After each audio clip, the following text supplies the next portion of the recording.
everybody, I'm Scott Allen Miller. This is Sam IT. Today we're going to delve into a little bit of a less than happy topic, and that is talking about what the most common scam is coming from vendors and resellers that we see everywhere in the industry. It's sad because many people who are watching this are going to realize that this has happened to them, and that is very unfortunate.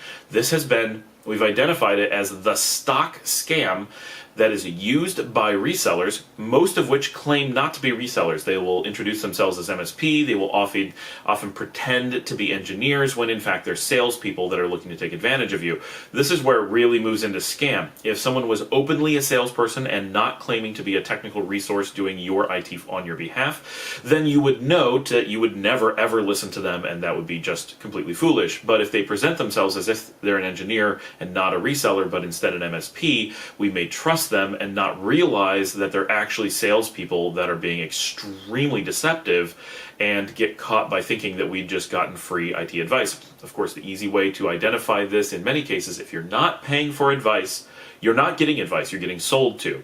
Now, the worst thing is if you did pay and it turns out they were a salesperson anyway, then that borders on the criminal. Right? It's certainly not criminal. It's a civil suit, but it's very illegal. It's incredibly unethical, and you should consider legal action in many of these cases. You may have lost extremely high amounts of money.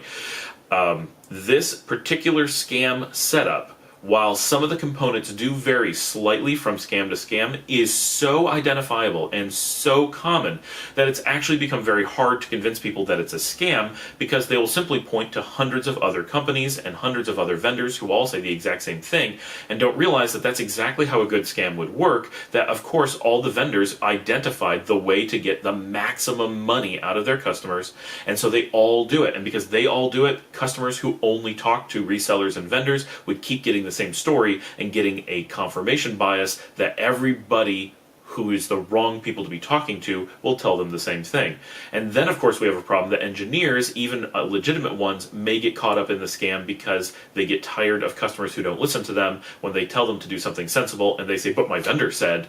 Well, once you start saying, well, my vendor said, your engineer is probably no longer taking you seriously, because you should know better as an adult or a business person that your vendor is not your friend and is not giving you advice in your interest, but in their interest. And so a lot of engineers who otherwise would have taken time to figure out that this was bad, or to tell you that it was bad, or to work to convince you in your own interest, will give up and not bother to do so because it has been beaten out of them by customers who value the input of salespeople over the input of paid professionals within their field. Salespeople are still professionals. So what is this scam? It comes in a number of pieces, but first of all, the architecture that is sold is called the Inverted Pyramid of Doom, or iPod. It is also known as the 3-2-1 architecture. This is a very, very bad way. It is exactly the opposite way that you should design architecture. The way it works is we have a single external storage device, generally a SAN. Normally just one of them. You will actually be told ridiculous things like SANs never fail, or they're highly available even though there's only one of them. Common sense should tell everyone, even those not working in IT, that a single device is not high availability. That's not how things work in IT. We would never accept that standard from any other component.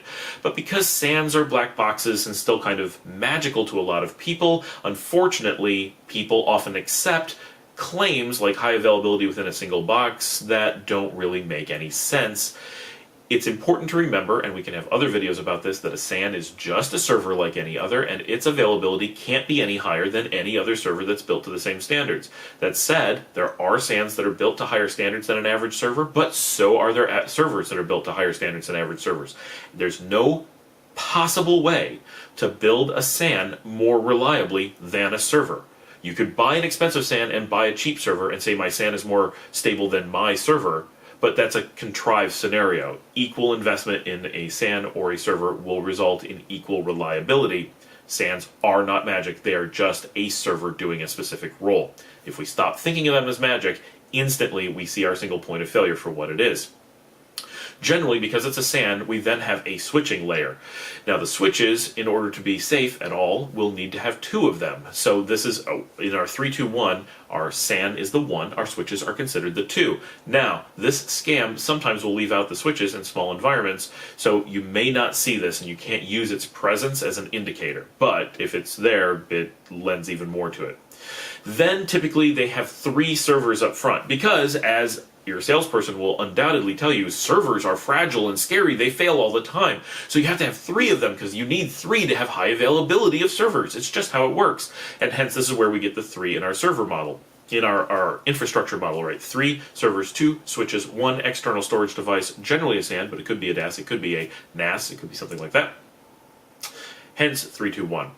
This is based on a whole bunch of myths and fear and uncertainty and doubt and bluffing, right? So they already stated that we need multiple servers because a single server is unreliable. Of course, if we think about it, that logic applies to the SAN as well, and so our SAN cannot be any more reliable than a server had we invested similarly in each one, and so clearly we have not fixed the problem. We still have a single point of failure that is a server and therefore scary by the original logic, and so our whole thing is terrifying.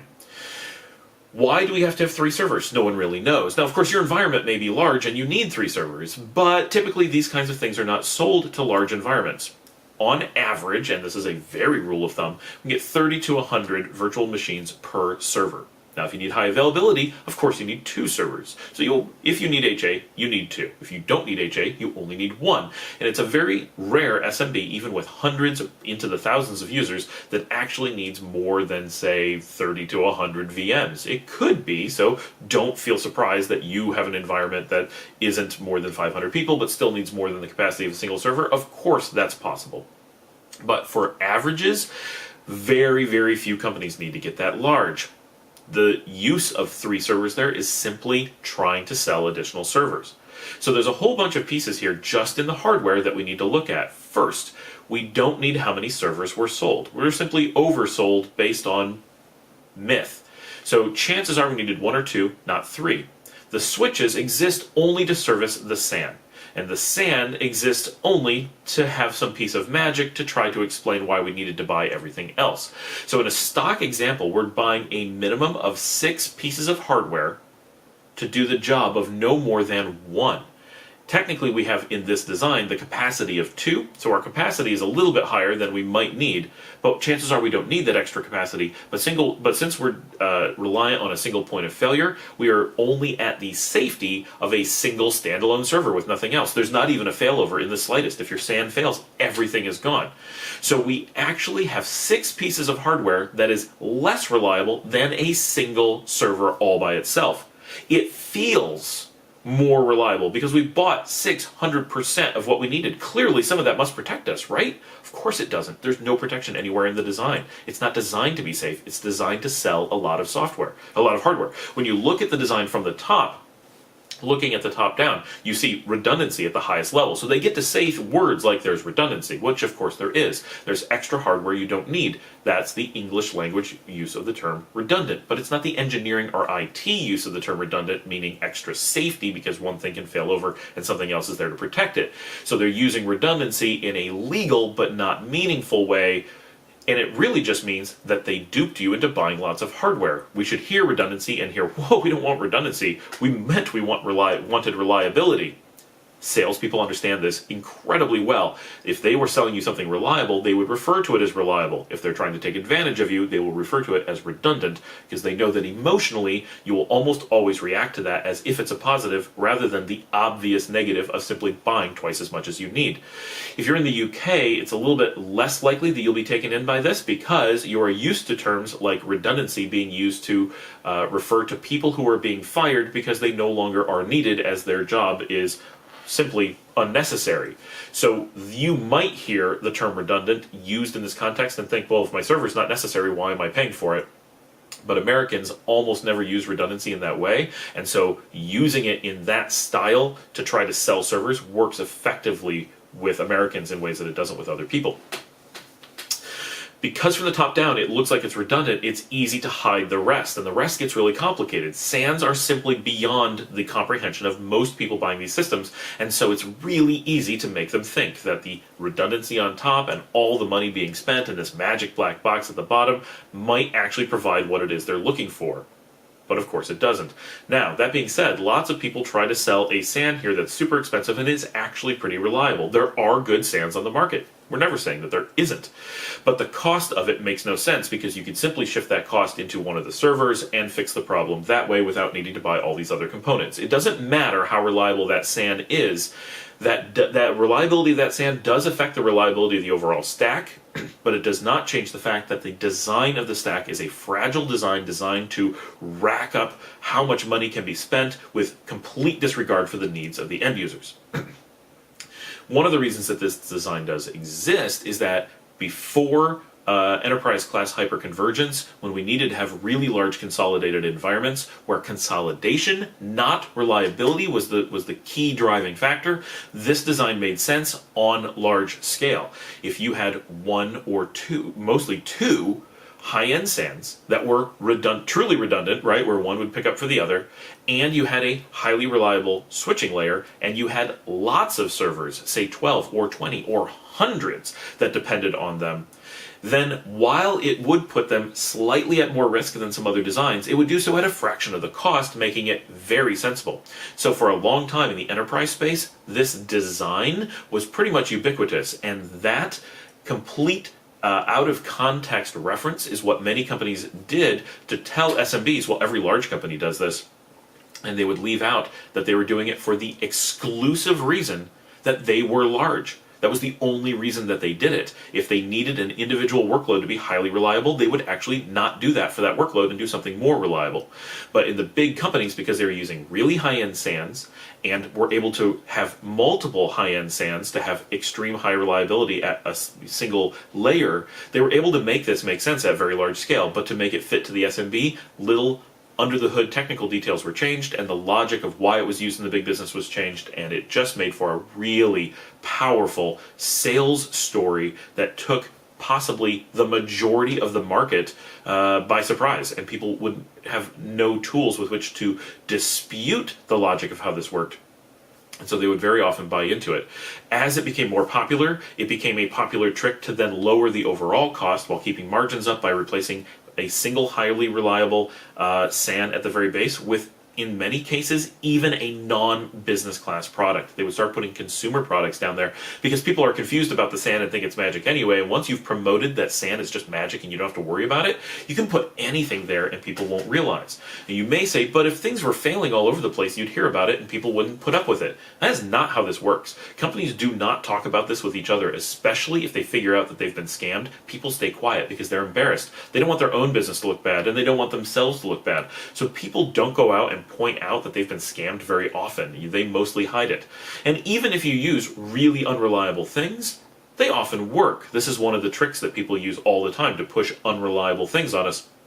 They'll say, well, I've done this and it didn't fail for me. Well, yeah, Russian roulette is still claimed to be safe by 5 out of 6 players. That doesn't make it safe. Clearly, they don't understand how overall risk works, or they think anecdotal evidence means something. Even the most incredibly dangerous design is going to fail less than 50% of the time.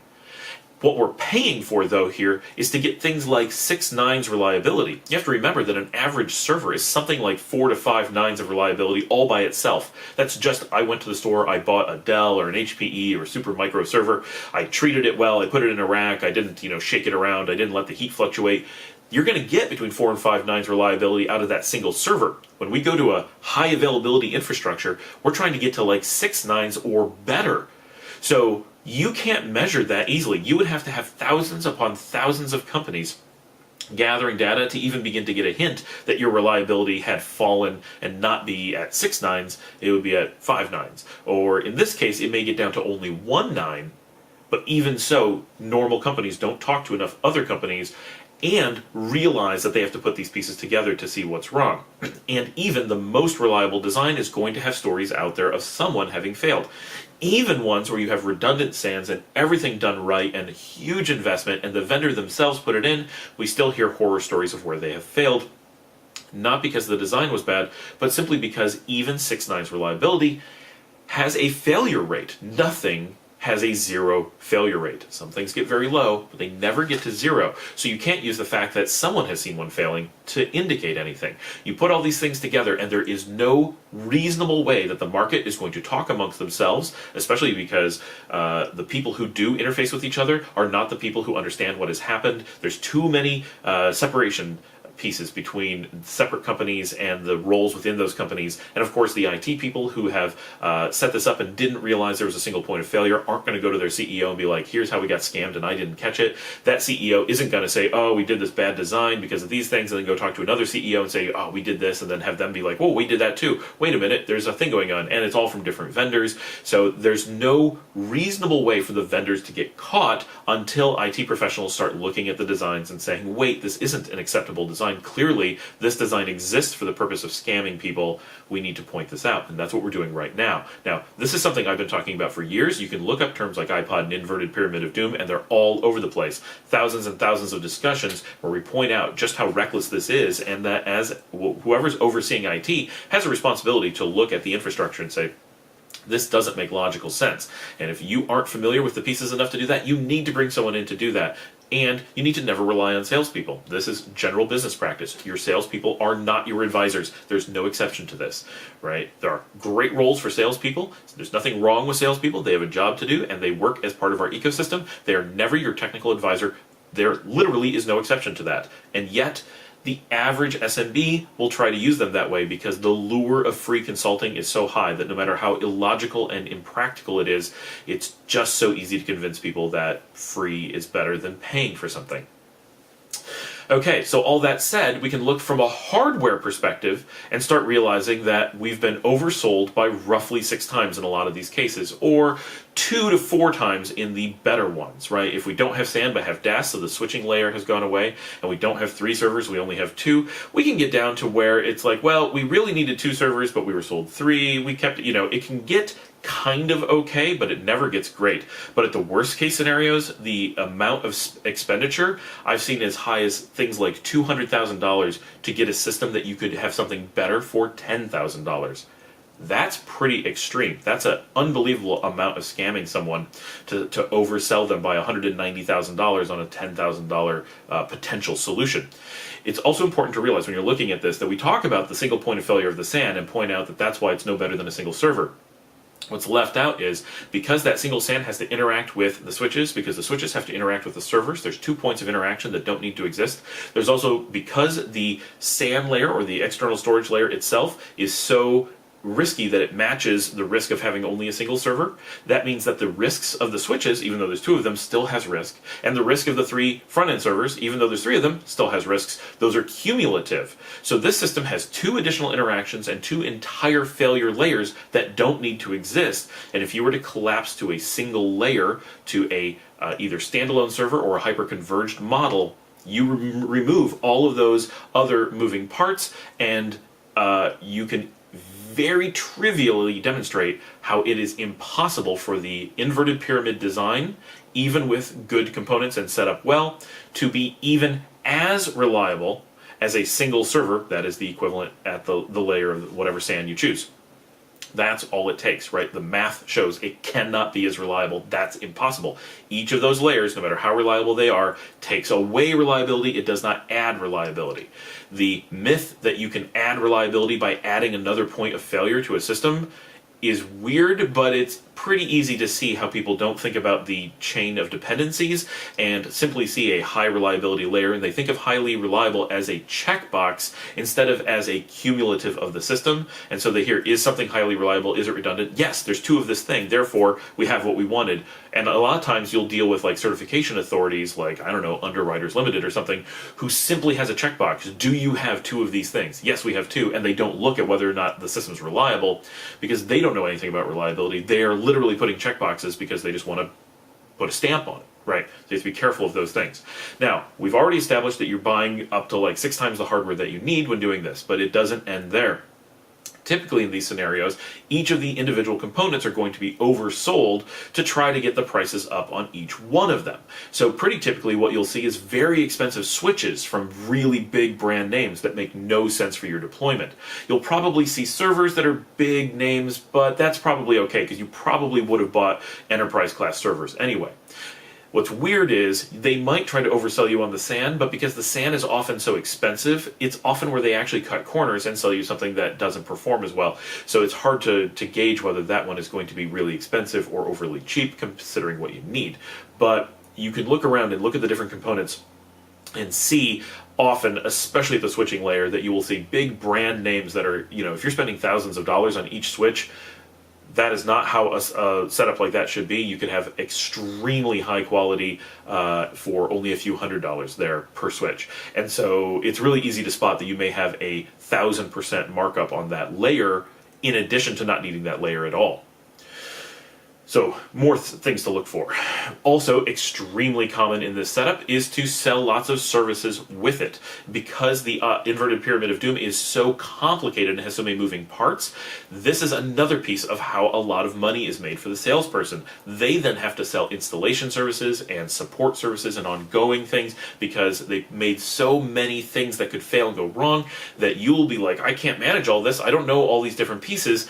They make loads more money selling services. Whereas had you only had that single server that would have been cheaper and more reliable, they wouldn't have needed to sell you all those extra services because it's simple and you knew how to run it.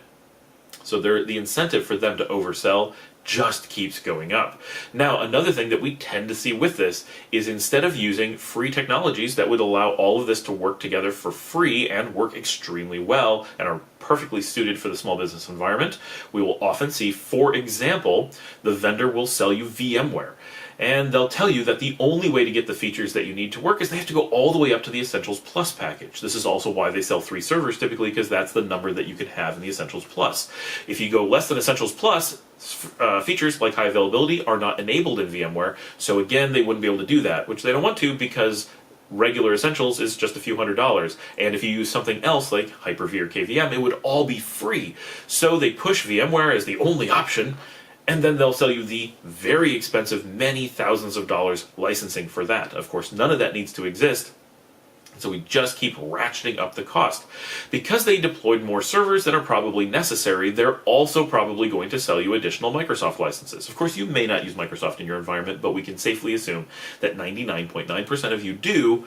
And when you do, you need to have your servers licensed. Because it's a high availability cluster, you have to license every node in the cluster to be able to load balance and fail over there. And so because this company is probably selling you the SAN and the switches and the servers and the platform, VMware, now they're going to sell you the Microsoft licenses. They have effectively either doubled or tripled the number of licenses that you need on that piece as well. And on top of all of that, they've created so much sprawl that it will encourage you to keep making more and more expensive decisions in the future because, well, you've already invested so much in this, you need to keep investing in it in other ways. They will use the sunk cost to keep this going. All of this comes together to take an average purchase for a small company and make it something that should just be a couple $1,000s and really, really simple, and turn it into something that is tens or hundreds of thousands of dollars and literally delivers less than just a few thousand or maybe $10,000 would have given them had they designed it in another way. And this is so common that I can talk about the exact vendors that you're going to see, such as Cisco switches and VMware Essentials Plus being used. We can talk about how the SAN will be set up and how that there's going to be 3 nodes in the front in almost all cases. These things are so predictable. And they will sell you servers that specifically are 1U in height, so they can't fit enough drives, so that you can't switch to local storage later once you've figured out what they've done to you. They will even figure out how to stick that piece so that you are trapped with an additional sunk cost that is harder to fix down the road. This is so well understood by the salespeople. It is so codified into a stock means of taking advantage of customers, and so ubiquitous in the industry that we can say all of this, and chances are that a large number of people who watch this video, and I'm sorry that it's going to feel terrible, will find out that this exact scam has been run on them possibly multiple times. But what I want you to take away from this is I want you to recognize that this is a scam you can watch out for. There is essentially no case where this would ever be acceptable. This is completely unethical for someone to ever have told you to deploy. You can expect that other IT professionals will tell you that they've done it and it works fine, because that is, one, they don't understand the risk, they don't understand what fine and works for me is, right? Other videos we talk about that. And they have a huge emotional desire to promote the same things that they've done because it helps them feel like they made a good decision. They may or may not know that they've done this and been scammed in this way, but if they know, they have an incentive to push it anyway. If they don't know, they have an incentive to push it anyway. So it's important to realize that if you go and ask other people for advice instead of looking into it yourself, you will almost universally get bad advice, because the only people who are strongly incentivized to warn you against this are either paid consultants who can save you a lot of money, or people who have identified it and can take pride in the fact that they figured it out and stopped that scam from happening to them, or just managed to avoid it in general. And given that so few people do that, and even many who didn't have it happen to them work for companies that would be upset if it was exposed that this happened to their company, and so they may not say anything about it even if they knew it happened because their boss had it happen, or the owner had it happen, or whatever.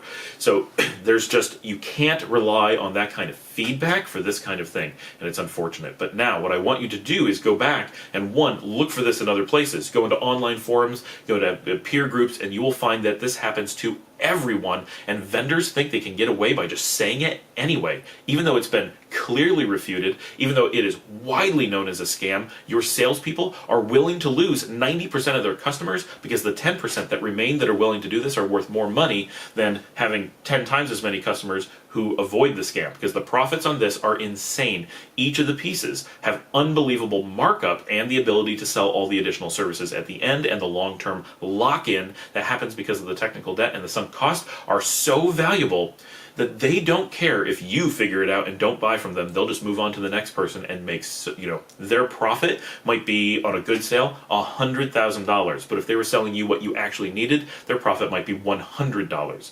For 1,000 times additional profit from a single sale, they're willing to lose an awful lot of customers. 99% of them, actually, if they were able to get them that big. Generally, their profits are only in the tens of thousands, but tens of thousands more than they would have made had you had a technical advisor tell you what you actually needed, or if you'd done the analysis yourself. It's understandable that you don't know. Most small businesses only do this once every decade, and so they need someone who does this all the time and does analysis of these items to step in and say, look, we have a lot of experience with this. Here's the things you may not be aware of. Here's why the market does this. And that's why we're making this video, so that people have that resource. Because this you need to share with people, because you probably know a huge number of people who have had this exact thing happen to them, and it will just keep happening until we stand up as an industry and say, one, we can't allow this scam to continue, and two, you can't get salespeople to act like engineers. No one from the CEO down should be looking at a salesperson and saying, oh, I know he's paid to sell me things I don't need, but I'm going to trust him anyway to do the right thing for me and not the right thing for his employer,